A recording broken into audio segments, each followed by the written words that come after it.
Olá, bem-vindos. Canal Tejanos na sua companhia e no período já pós-férias, depois de uma pausa em que também tivemos retirados da companhia de quem nos acompanhava durante os últimos 7 meses deste ano, voltamos agora em setembro e voltamos já com um acontecimento de caráter, podemos dizer, nacional, regional, de impacto em termos de toda a região, a partir das manifestações folclóricas. Estou a falar dos 62 anos de Festival de Folclore em Santarém, internacional, que agora se chama Festival Celestino Graça, a Festa das Artes e Tradições Populares do Mundo. O convidado é o Lugero Mendes, há bastantes décadas, diríamos, ligado também a esta atividade, e agradecendo o facto do Lugero ser disponibilizado para falar connosco nestes próximos minutos sobre este tema. E, Lugero, começando mesmo por aqui, 62 anos, o ano de começo foi 1959. É verdade, eu é que agradeço ao Nelson e ao Francisco Mendes o convite para vir a Tejanos falar um pouco sobre este evento, sobre aquela que é, digamos assim, a programação deste ano, mas também, digamos que ensaiarmos uma certa retrospectiva ao longo da trajetória deste festival, que de facto teve a sua primeira edição em 1959, sendo certo que, contudo, no ano anterior, 1958, se registou na Feira do Ribatejo a primeira presença internacional. Foi um grupo de Badajoz, coros e danças de Badajoz, sugerido por um conjunto de lavradores de Almeirim, ao tempo proprietários da Caseta, que desde 1978 é a sede dos grupos Infantil de Dança Regional e Académico de Danças Ribatejanas, mas em bom rigor, o Festival Internacional, tal qual nós concebemos um festival desta natureza, teve a sua primeira edição em 1959, com a participação de diversos grupos estrangeiros e também de diversos grupos nacionais. Ao tempo, eram os últimos 3 dias da programação da Feira do Ribatejo. Celestino Graça tinha, por assim dizer, estabelecido pontos fortes na programação da feira e os primeiros dias eram pautados pela presença dos campinos, com as manifestações rurais e agrícolas trazidas para a cidade, e os últimos 3 dias eram, digamos que, dominados pelo Festival Internacional de Folclore, que na primeira edição se chamou da Primavera, mas que depois passou a ser o Festival Internacional de Folclore de Santarém, que decorreu no âmbito da Feira do Ribatejo e Feira Nacional de Agricultura até 1992. Em 1993 a feira transfere-se para a Quinta das Cegonhas, não houve festival, e o Grupo Académico de Danças Ribatejanas assumiu a organização autónoma do festival a partir de 1995, passando a designá-lo como Festival Internacional de Folclore Celestino Graça. Desde há 5, 6 anos a esta parte, entendemos reformular quer o conceito, quer o formato do próprio festival, envolvendo um conjunto de outras atividades culturais e sociais, e por isso mesmo alteramos também a própria denominação do certame, que passou a chamar-se Festival Celestino Graça e tem depois um subtítulo que é a Festa das Artes e das Tradições Populares do Mundo, em cujo âmbito se realiza como espetáculo âncora o Festival Internacional de Folclore Celestino Graça e depois a Gala do Fado, jogos tradicionais, salão de fotografia, um encontro de tocadores de instrumentos tradicionais, este ano pela primeira vez um encontro de acordeonistas do Ribatejo, quinta mostra do Fandangando, enfim, um conjunto de atividades que de facto fazem com que este certame deixe de ser, como começou por ser, apenas um festival internacional de folclore, mas hoje é efetivamente muito mais do que isso. Muito bem.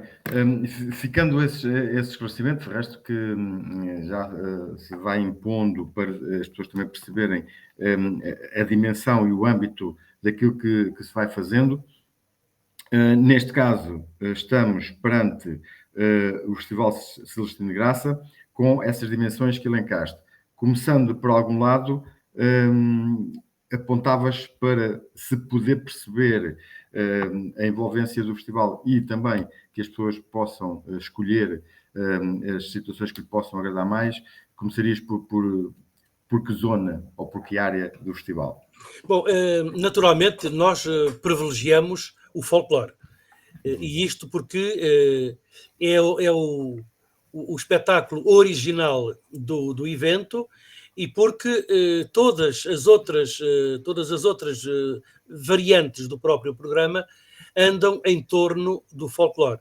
Só que com uma amplitude maior, com uma abrangência maior, que não se confina apenas à participação de grupos e ranchos de folclore, mas que aceita e acolhe outras iniciativas, como, por exemplo, o artesanato, uma mostra de artesanato, como a demonstração de jogos tradicionais, como a apresentação do fandango informalmente, por quem o quiser dançar, não tendo que ser apenas fandanguistas do Ribatejo, não é uma demonstração nem é um concurso de fandangos, é uma referência ao fandango como algo matricial a toda a nossa região. Depois tem um grande programa que tem vindo a ganhar projeção nos últimos anos, que é a Grande Gala do Fado no Ribatejo, que este ano tem, enfim, uma presença importante, que é de António Pinto Basto, um fadista consagrado, e também 2 jovens fadistas, Elsa Gomes e Amabélio Pereira, e que de facto é já um espetáculo que só por si já ganha uma certa consistência e visibilidade.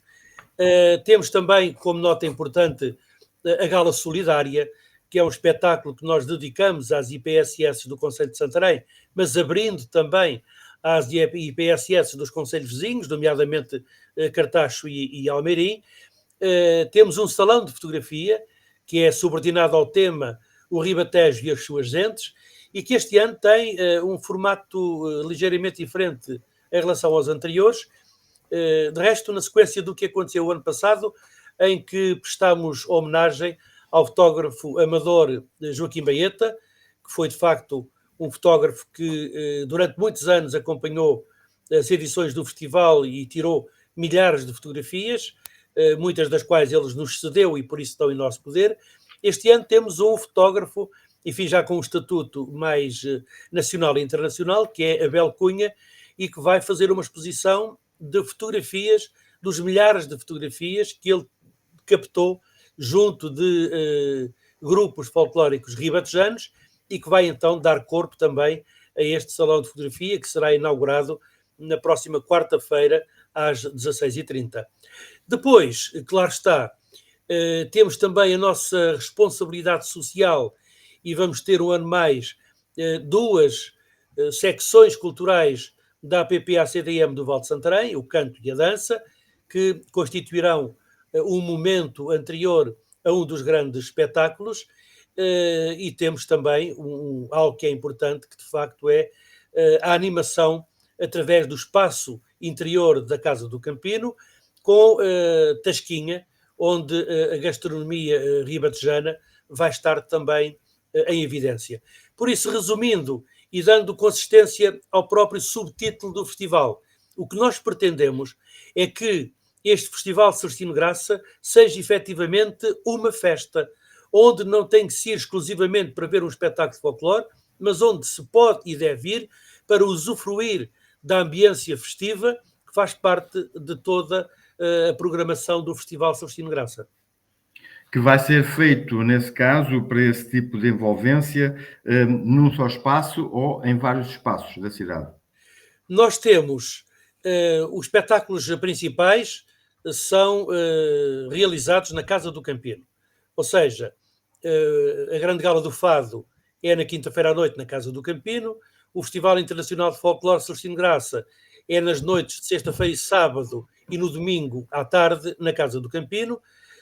Temos depois a Gala Solidária, que é igualmente realizada na Casa do Campino. Temos o encontro de tocadores, o encontro de acordeonistas, o salão de fotografia, que são todos eles na Casa do Campino, que é, por assim dizer, a sede do próprio festival. E temos depois, nas ruas da cidade de Santarém, na manhã de quinta-feira, temos uma animação informal por parte dos grupos folclóricos estrangeiros, o mesmo ocorrendo no sábado, em que os grupos vão também circular pelas ruas pedonais do Centro Histórico de Santarém. Aí também no Centro Histórico, e nomeadamente no Largo Seminário, vai ter lugar às 11 horas do próximo sábado o Fandangando. E temos ainda no W Shopping também animação e um colóquio sobre os países participantes, que neste caso são Cabo Verde, que vem substituir a Argélia, que não conseguiu arranjar vistos para viajar para Portugal, temos a Costa Rica, temos a Itália, temos a Espanha e temos a Polónia. Itália, Polónia e falta-me um ainda, não? Costa Rica, Costa Rica, Cabo Itália, Verde Cabo e... Verde, Polónia, Itália e falta um. Não, portanto, é Cabo Verde, é Costa Rica, é Espanha, é Itália e é Polónia. E faltava a Espanha, que foi desde sempre o país que sempre esteve no festival. Praticamente em todas as edições. O grupo de Cordas e Danças de Badajoz, que o ano passado esteve no festival, já registra 7 ou 8 participações no nosso festival, mas efetivamente em praticamente todas as edições sempre tivemos um grupo folclórico de Espanha. Passámos e começámos e este destaque às atividades que agora são mais recentes para além do folclore, e aí colocaste também a tónica não só naquilo que são elementos tradicionais da região, ligado ao fado, também ao fandango, tocadores de instrumentos.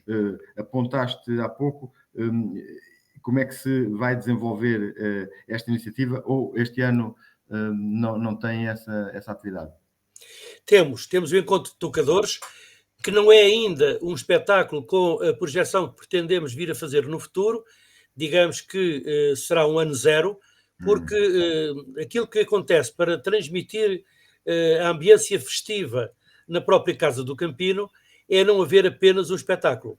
E assim temos, ora, às 20 horas ou às 21 horas dos dias em que há espetáculos na Casa do Campino, temos uma pequena apresentação. E assim temos, num dos dias, o Encontro de Tocadores do Ribatejo, num primeiro espetáculo, depois seguir-se-á o espetáculo principal dessa noite. O mesmo acontecendo com o APPA-CDM, com a dança e o canto da APPA-CDM, e também com os acordeonistas, o Encontro de Acordeonistas do Ribatejo. Portanto, há sempre um pequeno espetáculo, digamos assim, que não é pequeno para, de alguma forma, menosprezar o interesse ou o seu impacto, é pequeno porque é de curta duração, digamos que é um espetáculo que terá entre 30 a 45 minutos, e depois temos, a partir das 10 horas de quinta, sexta e sábado, e a partir das 17 horas de domingo, os grandes espetáculos que têm uma duração de cerca de 2 horas. Mas, em todo caso, nós pretendemos, e este ano já o fazemos, alargar o número de dias de atividades formais na Casa do Campino. Este ano já temos espetáculos desde quarta-feira até domingo, e, portanto, vamos tentar que nas próximas edições estes programas que agora começam de uma forma quase experimental venham a ganhar projeção e maior autonomia para depois ocorrerem também como grandes espetáculos em cada um dos dias do festival. Estás agora a comentar isso e estava-me a ocorrer uma situação em espaços formais, tudo bem, mas onde há espaço para a interação com os públicos que podem acorrer não só ao festival enquanto esquema geral, como também ir ao encontro das pessoas na cidade. E essa é uma tónica que vocês também estão a privilegiar? Sim, é. E é bem evidente, quer na própria realização do Fandangando, que é uma atividade aberta, em que podem participar e interagir todas as pessoas, saibam ou não saibam dançar, sejam ou não sejam folcloristas, todas as pessoas que sintam o pezinho a bater para entrar num fandango, podem entrar, sem ter qualquer tipo de prurido, se dançam bem, se dançam mal. É uma experiência e, portanto, é um momento de provocação, no bom sentido, das pessoas em torno do fandango. Temos outro momento que é a demonstração dos jogos tradicionais, que tem sido tendencialmente vocacionado para crianças, mas que, pela natureza dos jogos, há aquelas que são mais dedicadas ao público infantil e há as outras que são para todas as idades. E, portanto, também os jogos tradicionais são vocacionados para uma interação com o público. Ainda outra atividade que tem esse mesmo objetivo é a animação dos grupos estrangeiros na manhã de quinta-feira, em que eles vão andar informalmente, sem trajos, vão cantando, vão dançando, vão fazendo rodas e vão atraindo para essas rodas, digamos assim, o público que assista e que queira aceitar o desafio que lhe é colocado. Bem sabemos que o nosso centro histórico, infelizmente, tem pouca população residente e trabalhadora, e por isso esta interação não tem a força que já teve noutros anos, mas em todo caso não queremos deixar de lançar essa sugestão e desafio a todos os que possam e queiram intervir. Do mesmo modo, a passagem dos grupos pelo W Shopping tem o mesmo objetivo, uma interação com o público, que pode também conviver e dançar com os grupos, que no colóquio podem assistir e colocar questões sobre cada um dos países participantes e, portanto, é também uma preocupação de que o público não se sinta completamente de fora dos espetáculos, apenas como espectador, mas que ele próprio também pode, como só dizer-se, pôr a mão na massa e divertir-se também com os componentes dos grupos estrangeiros e nacionais, em alguns casos.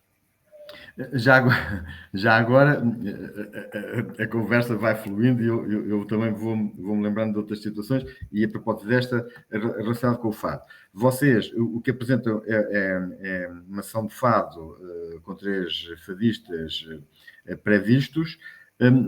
Dentro desta lógica da interação com o público, equacionam de alguma forma poder, ou ainda este ano, ou não sei se estará dentro do modelo que estão a cosminar para este ano, se houvesse 2 ou 3, 1 ou 2 pessoas que não estivessem, ou que fossem mais do público, não estivessem anunciadas, se isso seria uma prática que poderia também predispor mais as pessoas a relacionar-se com o fado. É assim, nós não estamos fora de qualquer hipótese ou de qualquer alternativa. Aliás, a primeira vez que levámos o fado à programação do Festival Celestino Graça, fizemos-lo através de um concurso de fado amador, que era exatamente para desafiar os fadistas amadores e informais que existem na nossa região a participar no fado, com algumas eliminatórias, e naturalmente que depois o que iríamos apresentar na Casa do Campino eram os finalistas desse concurso do fado. O que é verdade é que na primeira vez que o fizemos aderiram muito poucos fadistas. Eu compreendo porquê. É que os fadistas que nós temos aqui na nossa região são eles próprios, à sua maneira, já um pouco figuras. Já se sentem um pouco estrelas, porque já cantam há muitos anos, já vão cobrando os seus cachês aqui e além, e não querem sujeitar-se a participar num concurso de fado e que naturalmente fiquem mal classificados, o que poderia desabonar o seu prestígio e do seu estatuto artístico na região. E, portanto, a adesão foi efetivamente muito, muito fraca. Mas não deixaremos de estar atentos a outro universo, que é eventualmente fazer um concurso de fado infantil. Porque antigamente havia, a par do grande concurso de fado em Lisboa, havia também o concurso de fado infantil. As crianças não têm, digamos que, esses pruridos em termos do estatuto, porque estão a dar os primeiros passos, e poderemos também começar por aí. E então, no espetáculo, na gala que tivermos, poderemos incluir também os 2 ou 3 finalistas desse concurso, enfim, para valorizarem o próprio espetáculo. Poderemos, eventualmente, dependendo da forma como o festival for evoluindo, criar um espaço informal de fado, quase tipo fado vadio, Ele vai tu, caso, muito vai tu, não é? Exatamente. Poderemos também fazer isso porque nós estamos a tentar alargar o número de dias do festival e necessitaremos para isso de preencher com outras atividades os dias que formos aumentando. E nessa perspectiva, outra abordagem ao fado, que seja um espaço informal em que quem quiser aparece e canta, nós só teremos que contratar os tocadores e os fadistas aparecem espontaneamente, podem cantar, é uma oportunidade, embora, claro, este ano ainda não, porque, enfim, o António Pinto Bastos é uma figura do fado e, portanto, não se sujeitaria, de facto, a que aparecesse quem quisesse. Agora, deixa-me cantar o fado. Enfim, as coisas não são exatamente assim, temos de ter a noção disso, mas não está muito longe do nosso horizonte poder incluir outra abordagem também ao próprio fado. E, de resto, dizer que nós trazemos o fado porque as pessoas gostam do fado, o fado está na moda outra vez, depois da classificação como património da humanidade, mas a nossa perspectiva é de, em cada ano, tentarmos trazer uma expressão que esteja classificada pela Unesco. Já trouxemos há anos o cante alentejano, que foi um sucesso, e estaremos disponíveis para no próximo ano ou noutro voltar a trazê-los, porque de facto o público de Santarém agradou-se muito da participação do canto alentejano e também tivemos a sorte de ter o Pedro Mestre, que é de facto um especialista na viola campaniça e no próprio cante, como gostaríamos também de trazer outras expressões, nomeadamente os relacionados com os caretos de Pudência e tudo isso, que possam também fazer alguma animação. Estamos disponíveis para trazer a Santarém, no âmbito do Festival Cristina Graça, as diversas variantes da classificação da Unesco como património classificado. Muito bem. Portanto, já escalpelizámos um pouco o enquadramento e o alargamento, o âmbito maior que o festival tem. Faltava talvez aqui um outro esclarecimento, esmiuçar um pouco mais da relação com as IPSS. Como é que estão a pensar fazer, ou o que é que está a pensar fazer nesta área? Bem, nós aquilo que fazemos é o seguinte, nós contactamos todas as IPSS do Conselho e algumas fora do Conselho com quem já tivemos relacionamentos a este nível, desafiámos-los a virem até Santarém e aquilo que acontece é que nós lhes oferecemos um espetáculo de folclore com os grupos estrangeiros participantes do festival e com o nosso grupo infantil de dança regional. Portanto, nós oferecemos-lhe um espetáculo a que eles assistem, não há nenhum encargo para as IPSS, a não ser o transporte dos utentes das respectivas instituições até à Casa do Campeiro.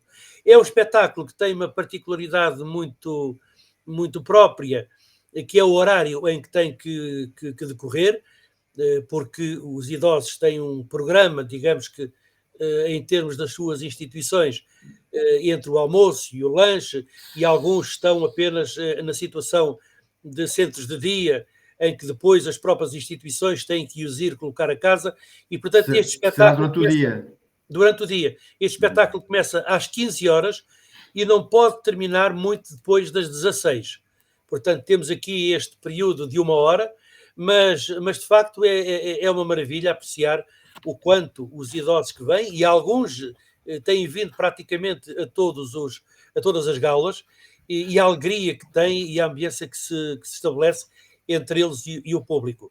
Dar nota também de que nós temos tido aqui assim, ao nível desta gala solidária, uma parceria com a Fundação Inatel, e por isso nós tínhamos um projeto, a Fundação Inatel tinha outro, juntámos os dois títulos e fazemos uma ação em conjunto. Nós tínhamos a gala Entre Abraços e a Fundação Inatel tem Entre Idades. E, portanto, nós fundimos, digamos que estes dois nomes, e o que acontece é que nós vamos apresentar a gala solidária Entre Idades e Abraçar Gerações, porque este espetáculo está também, digamos que, vocacionado para as crianças, não apenas para os idosos, mas também para as crianças, nomeadamente aquelas que nesta altura já estão no ATL e que por isso as próprias instituições também as podem trazer até à Casa do Campeiro. Portanto, é uma relação que tem sido muito frutífera, temos tido muito feedback ao nível das instituições que querem participar, e quando às vezes nos atrasamos uma semana ou duas em termos da formulação do convite, logo vem o e-mail a perguntar se este ano não há. E, portanto, nós temos questão em fazer isto todos os anos. Muito bem, então, daquilo que eu consegui aqui elencar, desse tal enquadramento, alargamento do Festival Sextino de Graça, seriam estas as atividades que convinham as pessoas perceberem o que é que são e como ocorrem, mas faltou falar também da parte, podemos dizer, mais da parte principal, podemos dizer assim, do festival, que será então o Festival de Folclore propriamente dito, o Festival Internacional. Aí, grupo estrangeiro, já elencaste os 5 estrangeiros que estão por cá, não é? Cabo Verde, Costa Rica, Itália, Espanha, Polónia. Itália e Polónia. Exatamente. Eu perguntava-te, tenho 2 coisas para perguntar sobre isto, mas uma primeira e para ir por ordem.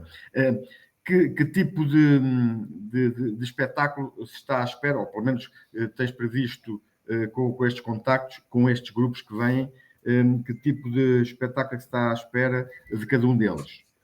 Bom, Cabo Verde é sempre a questão exótica e nós inclusivamente, vamos trazer as batucadeiras de Fincapé. O batuque é, digamos que, uma modalidade etnográfica que está na moda, ganhou muita visibilidade quando estas batucadeiras de Cabo Verde acompanharam a Madonna em alguns espetáculos, e, portanto, é efetivamente uma demonstração do batuque, especificamente de Cabo Verde. A Itália é um grupo da Sardenha, portanto, não é um grupo tão alegre e exuberante como o da Sicília, mas é um grupo que tem uma carga de simbolismo e significados muito, muito fortes. Temos a Espanha, que é um grupo de Ciudad Real, que nos traz a alegria e o salero próprio da região da Andaluzia e da zona de Castilha-La Mancha, fica ali numa zona de transição onde há muita castanhola, há muito flamenco, há tudo isso. A Polónia é um grupo de representação nacional, por assim dizer, é igual a quase todos os outros, apresentam muitas semelhanças em termos de performance, e depois a outra presença que nós temos, a Costa Rica, é um folclore muito alegre, muito exuberante, típico do folclore da América Latina. Portanto, os grupos estrangeiros oferecem-nos esta diversidade. Tivemos, naturalmente, a preocupação de trazer grupos com características artísticas diferentes, e o que vai certamente valorizar os espetáculos, e depois, naturalmente, que a nível das representações nacionais tentámos também trazer a diversidade ao nível das regiões etnográficas.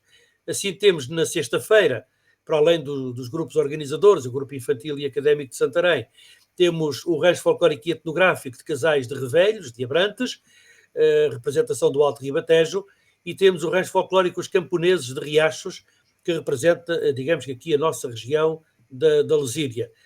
No sábado, temos a presença do Grupo Etnográfico Danças e Cantares do Minho.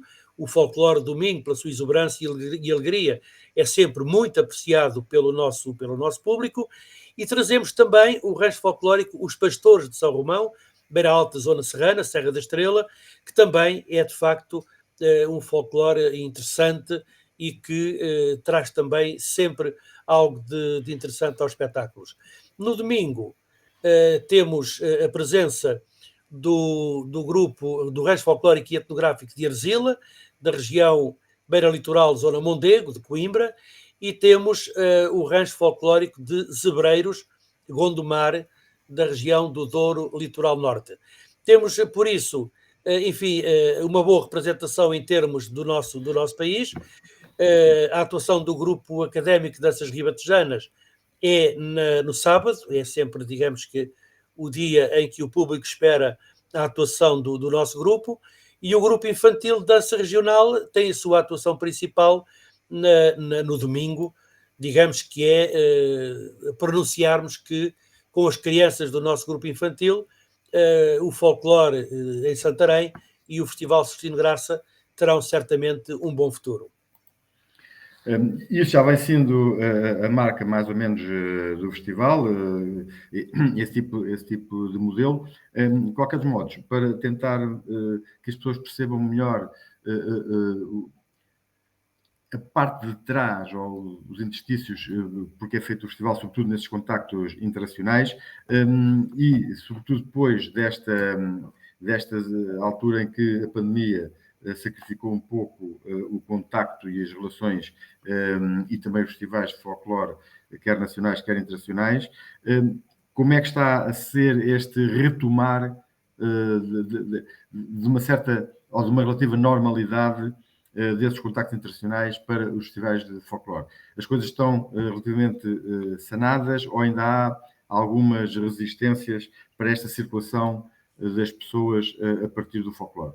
Não, em bom rigor, não sentimos que haja grandes objeções à participação dos grupos nos diversos espetáculos, nos recintos em que estão previstos. Não há grandes problemas. O que há, efetivamente, e esse talvez tenha sido o único lado bom da pandemia, da Covid, é que nós próprios, depois da Covid, em 2020, instituímos o reforço de algumas questões relacionadas com os circuitos das pessoas, com a higiene dos espaços onde são realizadas as atividades, ou as instalações sanitárias que são frequentadas, quer pelo público, quer pelos próprios artistas, pelos participantes. Houve aqui, naturalmente, um reforço das nossas preocupações a estes níveis. Agora, não sentimos que, de facto, haja da parte dos grupos, especialmente, qualquer tipo de relutância em assistir e participar nos nossos espetáculos, nas nossas iniciativas, e, portanto, daí não sentimos questões. É claro que há sempre entre a população algumas pessoas que são um pouco mais receosas deste tipo de contactos e que não gostam de assistir a espetáculos onde haja, enfim, uma massa popular mais expressiva. Mas isso, enfim, são circunstâncias especiais e particulares que poderei dizer que fazem parte da exceção e não tanto da regra. Portanto, penso que, do ponto de vista prático e psicológico, a questão da pandemia está mais ou menos resolvida. Que dificuldades, ou pelo menos, se não for dificuldades, que estratégias é que o festival vai tendo para ter os grupos estrangeiros que vai tendo em Santarém? É difícil quereres um grupo de um determinado país e ser difícil esse grupo vir até Santarém? Ou vai sendo... Em alguns países vai sendo difícil. E temos a demonstração deste ano da Argélia, que foi um grupo que nos confirmou a sua participação em maio, junho, e que a partir de então começámos praticamente logo a tratar do tema dos vistos. E aqui devo dizer que o grupo teve um comportamento extraordinário, de uma civilidade encantadora. Aquilo que falhou foi a representação diplomática portuguesa em Argel. E naturalmente que aqui nós temos muitas razões de queixas, porque eu próprio tentei fazer dezenas de chamadas telefónicas para os serviços consulares e só uma vez consegui ser atendido, e nem foi pelos serviços consulares, foi pelos serviços financeiros da Embaixada. Enviei dezenas de e-mails para a Embaixada, para o embaixador, para os serviços consulares, e só tive uma resposta tipo padrão, que não adiantou nada. Portanto, em relação a estes países, digamos que problemáticos na cena internacional, nós não conseguimos trazer quem queremos. Temos que nos sujeitar àqueles que conseguem, no circuito, por outras portas, que andam em circuito, ou alguns que até estão radicados na Europa. Porque a imigração trouxe muita gente que reside na Europa, muita gente constituiu grupos de folclore nos países e, portanto, esses grupos, sim, são mais fáceis de trazer, embora não seja naturalmente a nossa primeira prioridade trazê-los. Em relação aos outros países, começamos a sentir uma certa dificuldade em relação à nossa data. O entrar pelo mês de setembro, em muitos casos, já conflitua com o início dos anos escolares em alguns países e, portanto, nós estamos num processo de reflexão em termos da data do festival para ver se antecipamos ou fazemos qualquer coisa, mas digamos que nós, apesar de tudo, os 5 grupos, 6 grupos no máximo que podemos acolher, temos conseguido. E também, claro, como não dispomos de condições de alojamento para muito mais gente, não podemos correr o risco de convidar 6 ou 7 ou 8 grupos e depois eles aceitarem e nós não temos onde os alojar. Portanto, estamos aqui num limbo que é difícil de conciliar, mas também não queremos digamos que, reduzir-nos àquela que seria a forma mais fácil, que era só de convidar aqueles que vêm, aqueles que não têm dificuldades nenhumas, nem do ponto de vista financeiro, nem do ponto de vista político, e, portanto, esses viriam. Só, claro, o interesse do próprio festival é que se perderia, porque os grupos seriam todos muito iguais. Trazer 4 ou 5 grupos da Europa é muito diferente de trazer um do leste, um de Espanha, um da América Latina, outro da África e por aí adiante. Portanto, esta diversidade é que valoriza o próprio festival e essa, digamos que é também uma preocupação que nós temos em cada edição do próprio festival. Consciência, aliás, que dás conta agora quando, em anos anteriores, o festival passou um pouco por esse tipo de vicissitudes, de haver 2 ou 3 grupos de leste, por exemplo, não é? Sim, houve alturas, sobretudo a seguir ao 25 de Abril, em que as próprias embaixadas é que promoviam a vinda dos grupos e assumiam, por assim dizer, uma boa parte dos seus custos. E, portanto, houve festivais com 8, 9, 10 e 11 grupos estrangeiros e que tinham 4 ou 5 ou 6 do leste.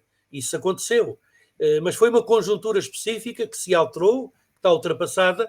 As realidades hoje são outras e, por exemplo, até em relação aos próprios países de leste, hoje não é tão fácil trazê-los porque têm dificuldades económicas e, portanto, vir da Ucrânia para Portugal ou coisa assim é um preço exorbitante em termos da viagem. Já não há os apoios que havia anteriormente em relação a esses casos? Não, porque é assim, nós por regulamento do próprio CIOF, a organização à qual pertencemos, somos responsáveis por pagar os transportes dentro das nossas fronteiras, em território português. Mas a deslocação até à fronteira de Portugal, seja fronteira terrestre, fronteira marítima ou fronteira aérea, é da responsabilidade do próprio grupo. E, portanto, há grupos que têm que fazer 4.000 quilómetros para chegar a Santarém e, de facto, não é fácil terem capacidade financeira para o fazer. Vamos tendo alguns, enfim, sempre tivemos, mas o escrutínio é, de facto, muito difícil, porque muitas vezes há grupos que nós sabemos que são bons e não têm capacidade financeira para vir, e sujeitamos-nos a outros que nem sempre conhecemos tão bem, mas que, enfim, temos tido a sorte de conseguir. O que temos feito também, a nível do próprio CIOF Portugal, é, em relação a 2 ou 3 festivais, fazemos um mini-circuito e entre nós, às vezes, digamos que arranjamos uma pequena verba para apoiar o grupo na sua viagem até Portugal. Mas, claro, são valores sempre irrisórios porque as disponibilidades financeiras dos festivais, não só do nosso, mas de todos, não são abundantes e, portanto, temos de ter também, digamos que essa noção da incapacidade de apoiar tanto quanto seria necessário. Costa Rica, América Latina, entre Brasil, Venezuela, ou pelo menos a Argentina, este ano a Costa Rica. É uma nova aposta para outras latitudes? É, de alguma forma. Portanto, nós pretendemos diversificar de ano para ano. Nem sempre conseguimos, de acordo com aquilo que prevemos. Mas em função das disponibilidades dos grupos, nós tentamos diversificar. O ano passado, por exemplo, tivemos na programação a presença da Colômbia. Chegámos a ter 2 grupos que nos disseram que sim. Um dos quais, por exemplo, nós temos a grande parte dos trajes dele na nossa sede, porque o grupo deixou os trajes na nossa sede, porque no ano seguinte viria fazer nova turnê entre Portugal e Espanha, e em vez de pagar os custos de transporte de um lado para o outro, nós guardámos-los.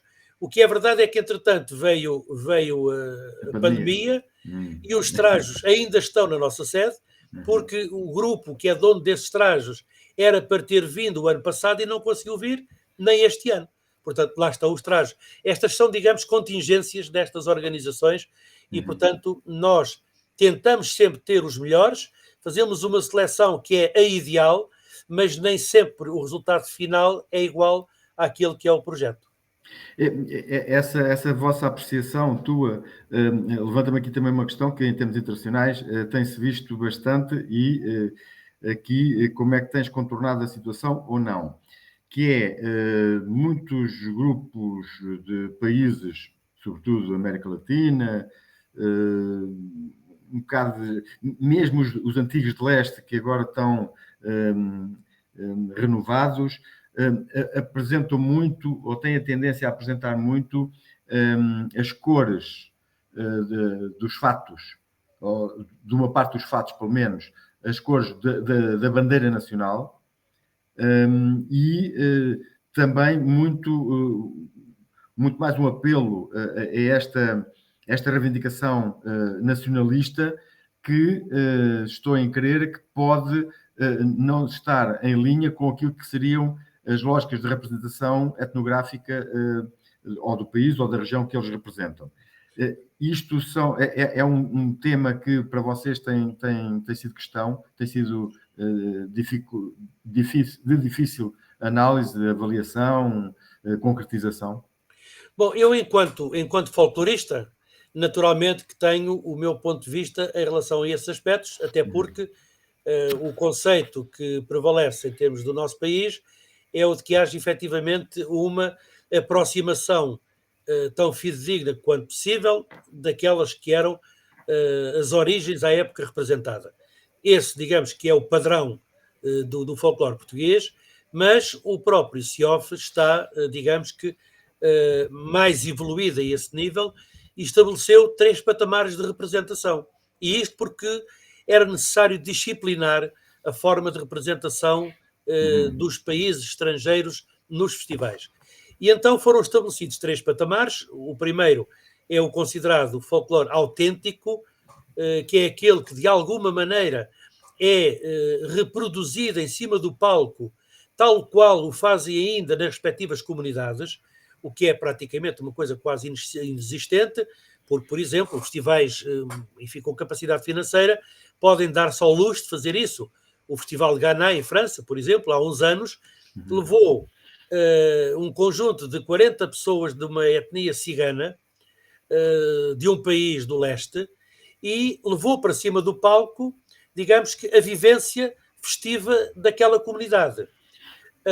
Por exemplo, já fizeram também em relação a uma comunidade do Amazonas, em que trouxeram 30 ou 40 elementos e reportaram, digamos que em cima do palco, aquilo que as pessoas faziam na sua vida espontânea. E, portanto, ou trazer da África, ou coisa assim, desses países, ainda se conseguem algumas representações autênticas, mas cada vez mais difíceis, e até porque não têm orientação, digamos que cénica nem artística em cima do palco, e às vezes conflituam com a forma padronizada como estão montados os espetáculos.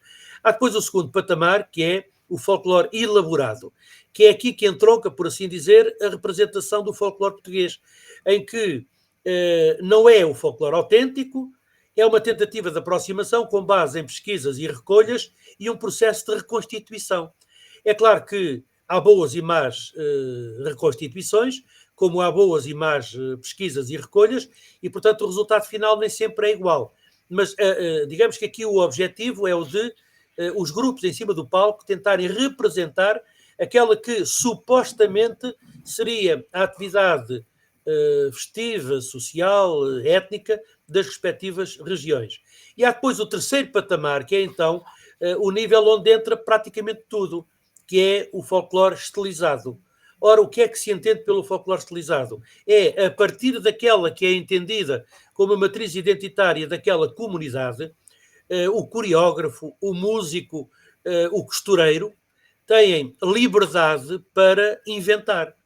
E, portanto, quando nós vemos um grupo de Israel, quando vemos um grupo do leste, nós vemos efetivamente não aquilo que era usado espontaneamente pela população do país ou da região há umas décadas atrás, mas aquilo que é o imaginário dessa região. E o que é verdade é que, se nós não formos muito puristas em relação ao conceito, quando nós olhamos para um grupo romeno, ainda que estilizado, nós conseguimos descobrir que ele é da Roménia. Quando vemos um grupo húngaro, a mesma coisa. Quando vemos um grupo polaco, a mesma coisa. Portanto, apesar de tudo, a essência do imaginário está presente no traje e nas danças. Não é uma representação tão fiel quanto nós apreciaríamos no nosso conceito português. Mas é evidente que, sendo este o pressuposto que o próprio CIOF define, e não tendo nós capacidade de alterar os conceitos e os pontos de vista dos folcloristas dos respectivos países, só temos que aceitar, porque nós não conseguimos fazer aquilo que gostaríamos de fazer em Portugal, quanto mais no estrangeiro. E neste caso, a edição deste ano anda por que balanços, na tua opinião, em termos de programação? Temos o grupo das Batuqueiras, que é um grupo mais próximo da origem. Temos um grupo de Espanha, que é um grupo elaborado, é um grupo que não tem muita estilização, portanto, é um grupo quase como os nossos. Costa Rica é estilizado, efetivamente. A Polónia está também no meio termo entre o elaborado e o estilizado, apesar deles se considerarem autênticos, mas que o não são. E temos depois, finalmente, também a presença da Itália, que assim também é um grupo mais próximo dos nossos, elaborado. Portanto, não tem grandes estilizações, é mais próximo também do nosso próprio conceito de folclore. Fica também aqui esse pescar do olho, por assim dizer, para que as pessoas também possam decidir para ver aquilo que esperam ver no festival deste ano. Tens falado aí também, já agora no outro ponto, a CIOF. O que é isso do CIOF? Sabemos que, e tem sido dito em cada edição do festival, que o Santarém esteve nos inícios desta organização a partir de França. Como é que é vista e as vantagens que há este ano em relação ao anterior, a esses inícios? Continua a haver vantagens? Bom, há sempre vantagens porque o festival membro do CIOF é um festival que tem outro estatuto e outra visibilidade. A realização de um festival CIOF é multiplicada por mais de 100 países. Há uma agenda, um calendário anual, onde estão inscritos os festivais efetivos do CIOF e que naturalmente dão uma grande projeção, não apenas ao festival, mas inclusivamente ao próprio país. E, portanto, digamos que essa é uma mais-valia. Depois, uma segunda mais-valia, que é quase um selo de garantia, é de que o CIOF é muito exigente ao nível do cumprimento de regras relacionadas com o festival. Sejam ao nível da qualidade do alojamento, da alimentação, da necessidade de haver um dia de descanso em cada 5 dias de atividade, o suporte dos encargos com a vinda dos grupos dentro do nosso país, questões que são relacionadas inclusivamente com a satisfação de dietas, quer do ponto de vista religioso, filosófico ou cultural. Portanto, temos também de ter isso acautelado. Os próprios espetáculos têm regras, não podem ter uma duração superior a 2 horas. A exigência ao nível das condições do palco, do som e da luz são igualmente relevantes e, portanto, quando um festival consegue adquirir o estatuto de membro efetivo do CIOF, digamos que é reconhecido mundialmente como um festival de qualidade. embora tudo isto seja subjetivo, o que é a qualidade, que pressupostos e que parâmetros para definir a qualidade, mas o que é verdade é que há um conjunto de regras mínimas que têm que ser seguidas, porque o festival é avaliado todos os anos. É avaliado pelos próprios grupos que participam no festival e que dão conta da forma como foram acolhidos, como não foram, da organização, se é organizado ou se é um caos, e somos organizados e somos avaliados também pela própria CIOF nacional. Nem sempre presencialmente, mas muitas vezes também num regime de autoavaliação. Temos também a responsabilidade, através do CIOF, de participar com o arrejante pocha ou pocket money, que é o pagar aos grupos uma determinada verba diária, quer pelo número de dias, quer pelo número de componentes de cada grupo. E eu refiro-me a este aspecto porque este foi um dos aspectos mais importantes no início da fundação do CIOF. Quando, em 1970, o Henrique Ressager, presidente do Festival de Confolã, convidou e propôs a uma série de festivais a constituição desta organização, fê-lo porque se notava que nos festivais em França, e era a realidade que ele melhor conhecia, participavam grupos que eram quase milionários, que esbanjavam dinheiro de toda a maneira e feitio, que tinham dinheiro para tudo, e outros que nem tinham dinheiro para beber um café ou para comprar uma garrafa de água. E então as primeiras preocupações do CIOF foram do ponto de vista social, e aí aparece o tal argent de poche, em que o festival tem a responsabilidade de dotar os próprios grupos e os seus componentes com uma verba mínima para que as pessoas possam estar, digamos que num plano de dignidade semelhante aos outros. E, portanto, esse foi o pressuposto inicial da fundação do CIOF. A partir daí, naturalmente, a organização tem vindo a evoluir, tem vindo ela própria a refinar os seus pontos de vista e hoje tem outros objetivos, até porque é consultora da Unesco para o património cultural imaterial a nível da humanidade e, portanto, digamos que tem outro estatuto, tem outra responsabilidade e tem uma complexidade maior em termos da sua própria dinâmica e da sua própria atividade. O CIOF, apesar de exigir muito, mas oferece garantias que, naturalmente, todos nós queremos oferecer também aos grupos que participam do nosso festival e ao público que assiste aos respectivos espetáculos. Santarém tem ganho com esse tipo de perspectiva em relação à difusão do folclore neste festival? Tem. Não há dúvida que quando se fala no Festival de Santarém, quando eu me dirijo a algum grupo que vi ou que quer contactar e afirmo que o Festival de Santarém é o Festival de CIOF, sinto que as portas ficam mais abertas. É evidente que no meio de todos os 300 festivais de CIOF no mundo, há alguns que têm algumas dificuldades e há alguns que até perdem o estatuto, e tivemos já 2 casos em Portugal, 2 festivais que perderam esse estatuto. Estamos sempre sujeitos a que isso possa acontecer, mas tendencialmente, enquanto um festival estiver no calendário oficial e não estiver no site da CIOF na lista vermelha, é sempre um bom sinal, porque é uma boa referência para os contactos da organização com os grupos que pretende convidar. E já agora aí, que papel deve ter o público para que esse estatuto que vai sendo ganho e construído ao longo dos anos não seja desmerecido? Há alguma função, algum papel que o público possa desempenhar para não pôr em causa o estatuto que, nesse caso, Santarém já tem desde o início? Sim, é evidente que há um princípio básico do CIOF, que é também o princípio básico do próprio festival, que é o de não haver discriminação. Nós dizemos que no Festival de Santarém todos somos diferentes, mas todos somos iguais. Não há discriminação de natureza política, cultural, religiosa, económica, de nenhuma natureza.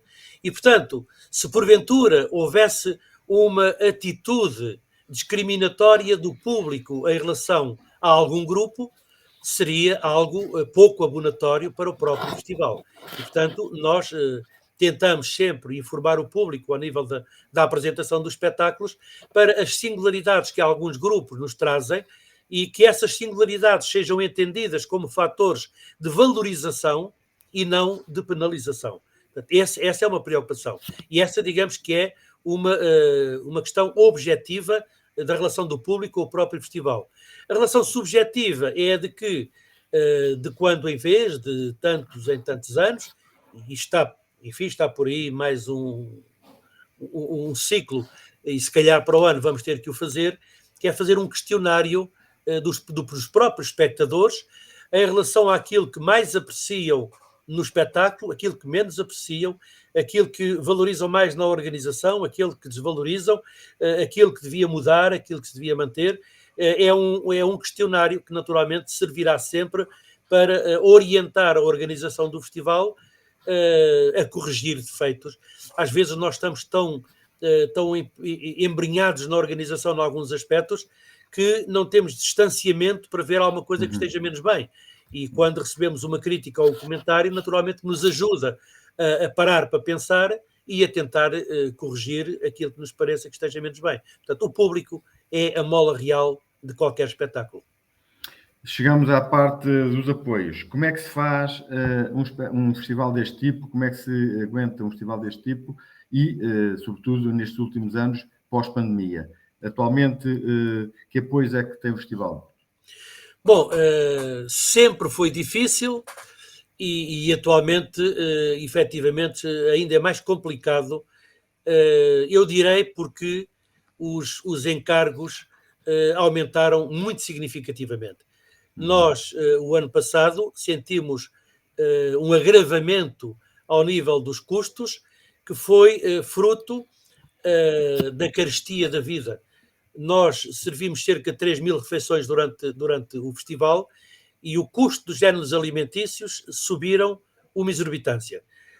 O aluguer dos transportes que necessitamos para o festival alcançaram efetivamente também um valor nunca antes atingido. Depois há os custos do aluguer e de bens e de serviços, a sonorização, o aluguer das bancadas, tudo isso tem tido acréscimos de preço muito grandes e os apoios efetivamente não acompanham esse acréscimo de encargos. E deviam, sobretudo os apoios públicos, deviam ter esse acompanhamento? Creio que sim. A Câmara Municipal dota-nos com um subsídio que é o mesmo há mais de 15 anos. E, portanto, como toda a gente compreende, as coisas em 15 anos tiveram aumentos muito significativos. O ano passado, a Câmara atribuiu-nos o subsídio, que é de 20.000 euros, e fez um reforço, que foi aprovado agora há 15 dias, de mais 2.500 euros para compensar o déficit da edição do festival. Portanto, a Câmara dá-nos, por assim dizer, um subsídio na ordem dos 22.500 euros, que é menos de 50% do valor do festival. Depois temos mais um apoio, que é da União de Freguesias, que nos atribui um subsídio de 2.500 euros e que é efetivamente, enfim, é um valor irrisório, é escasso, mas nós não podemos obrigar ninguém a pagar-nos mais do que aquilo que nos oferece e, portanto, é com isso que temos que contar. O festival tem um orçamento de quase 50.000 euros, o que significa que a própria organização do festival tem que, pelos seus meios, angariar o valor restante. Foi isso que nos levou, há alguns anos, a fazer entradas pagas, porque era completamente insuportável mantermos o regime de porta aberta quando os festivais davam prejuízo, e criámos também outros serviços, como a própria tasquinha da gastronomia na Casa do Campino, o ingresso dos bilhetes, alguns patrocínios particulares, ofertas de géneros alimentícios e de bebidas que vamos conseguindo conquistar, e enfim, e é com essa estratégia que mais ou menos temos vindo a equilibrar as contas do festival. Agora, naturalmente que o nosso grande objetivo é de que o festival seja sustentável por si próprio. E estamos, por isso, a tentar criar um conjunto de receitas estruturais que possam, de alguma maneira, permitir-nos sonhar com o equilíbrio financeiro do festival. Porque a melhor maneira de garantir a sobrevivência do festival é assegurar a sua sustentabilidade financeira. ninguém mantém um evento, seja ele qual for, se der repetidamente prejuízo. E, portanto, temos que tentar este equilíbrio, é o que temos vindo a fazer. O ano passado, se não fosse aquele acréscimo significativo, praticamente o alcançaríamos, e vamos ver se este ano conseguimos, de facto, equilibrar o festival para, somando aos apoios que nos são dados, as receitas próprias que nós conseguimos angariar, ter pelo menos um saldo, não direi positivo, mas pelo menos um saldo zero.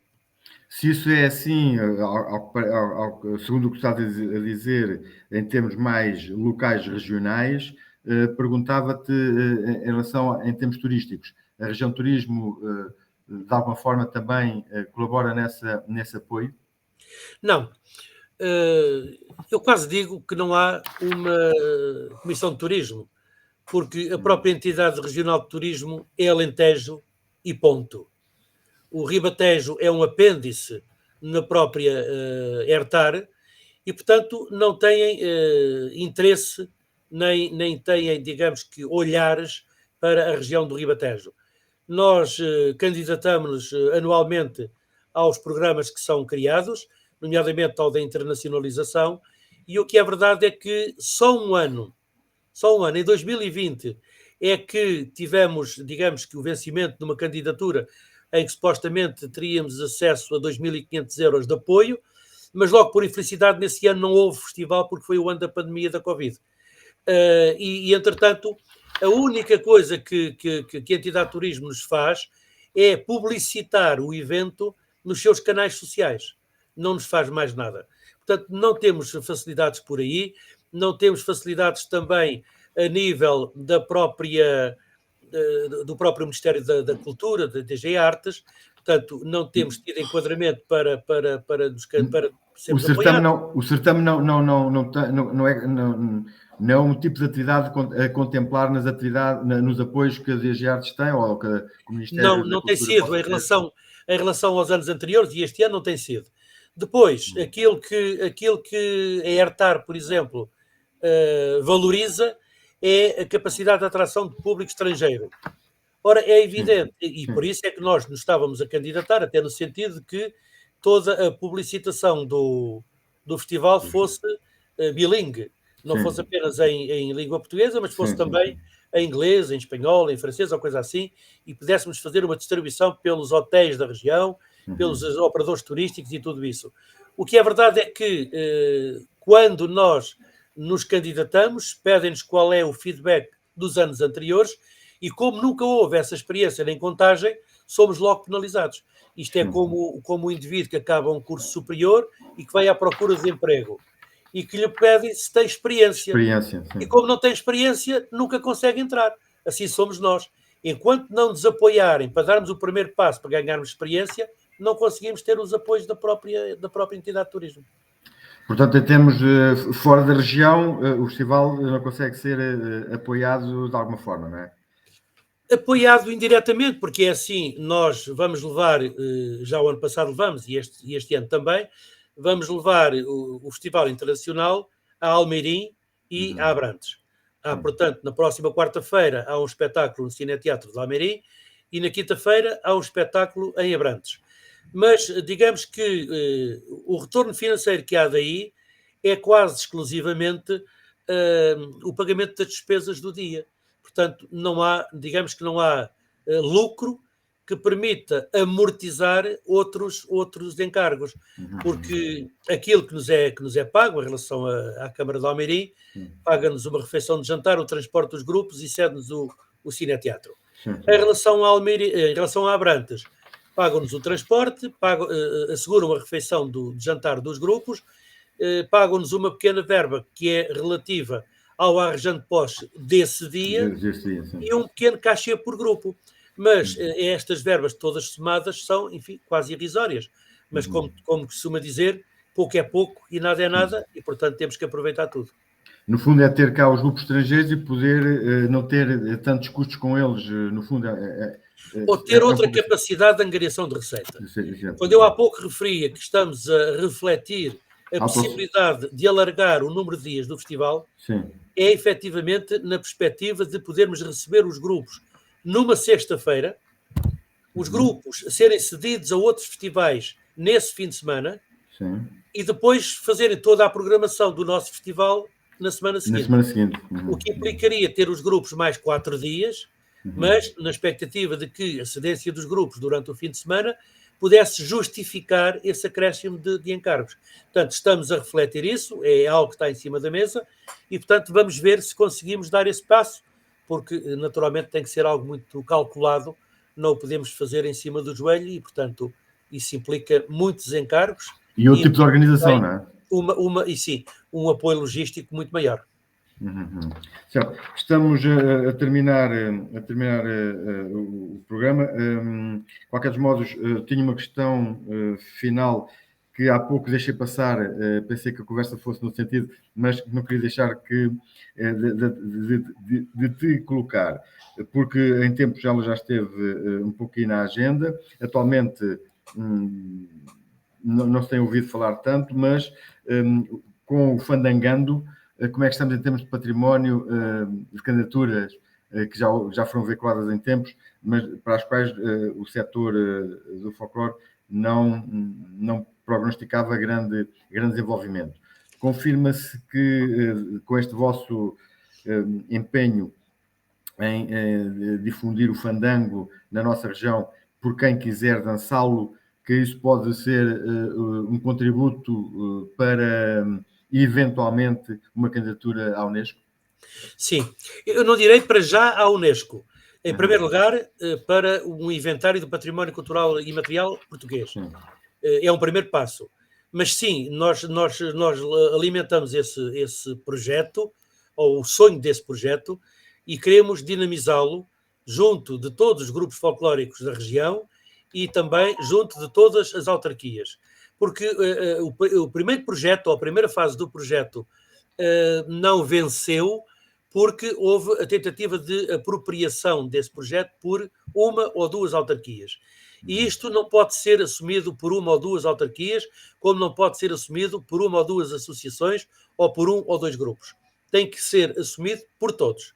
E, portanto, nós estamos disponíveis e empenhados para promover um conjunto de reuniões setoriais, primeiro com os grupos de folclore para auscultar a sua disponibilidade e motivação para o efeito, depois com as autarquias, porque é necessário garantir um certo apoio logístico e financeiro para desenvolver o projeto, e depois começarmos a constituir equipas, porque de facto um projeto de candidatura do fandango ou de qualquer outro bem patrimonial não é algo tão simples quanto possa pensar-se, porque cada vez mais os requisitos técnicos e científicos são ponderáveis e valorizados.